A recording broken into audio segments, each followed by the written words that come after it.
السلام علیکم۔ ہماری اسلامی عدالت انصاف میں مسلسل ایک ہفتے سے مختلف حضرات کی طرف سے اس سردی جو اس وقت آپ بھی دیکھ رہے ہیں، میں بھی دیکھ رہا ہوں، ان دنوں کے اندر میں اسلام آباد اور مری میں بھی رہا تو وہاں سردی کم تھی، ہمارے یہاں سردی بہت زیادہ تھی۔ مختلف حضرات نے مجھ سے وضو کے حوالے سے، نماز کے حوالے سے مسائل پوچھے،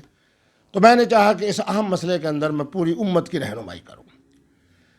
اللہ کا قرآن کہتا ہے لا یکلف اللہ نفسا الا وسعها۔ میرے نبی رحمت کے زمانے میں بارش آ جائے، آپ اپنی زبان مبارک سے فرماتے ہیں الا صلوا فی رحالکم۔ میرا قرآن یہ کہتا ہے اور میری احادیث مقدسہ اس حدیث مبارک کو بھی دیکھا جائے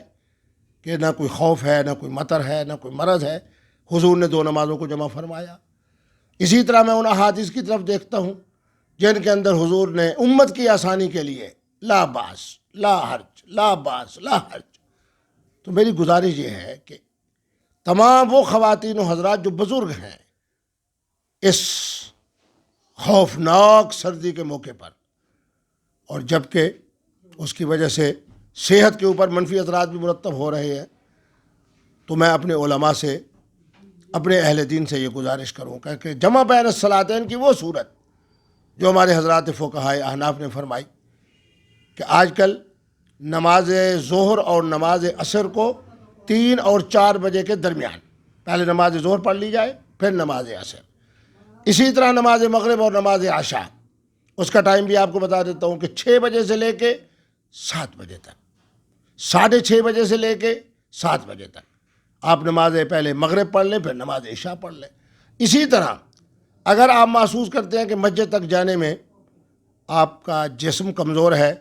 تو حضور کا فرمان مبارک کہ تم اپنے گھروں میں نماز پڑھو، میں اپنے اللہ سے شان رحمت کے ذریعے رحمت للعالمین ہوں،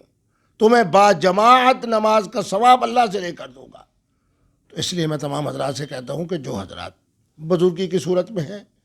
مسجد میں ان کے لیے آنا اس سردی میں مشکل ہے،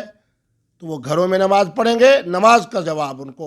میرے نبی رحمت با جماعت کا عطا فرمائیں گے۔ اسی طرح جن حضرات کے لیے وضو کے مسائل ہیں، غسل کے مسائل ہیں، تو وہ نماز ظہر 3 بجے سے 4 بجے کے درمیان پہلے نماز ظہر پڑھ لیں، پھر نماز عصر پڑھ لیں،